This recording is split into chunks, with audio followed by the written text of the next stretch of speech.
sebanyak 4 juta batang rokok berbagai merek dan dilarang diperjualbelikan dengan perkiraan nilai barang kurang lebih 4,5 miliar rupiah telah dimusnahkan.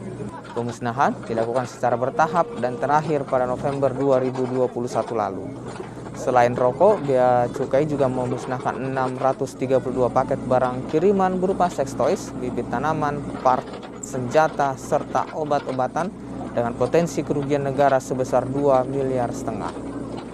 Pengawasan untuk mencegah pelanggaran dalam perdagangan internasional dan dalam negeri terus dilakukan Bea Cukai Makassar. Penegakan pun dilakukan untuk memberi efek jerah bagi para pelaku.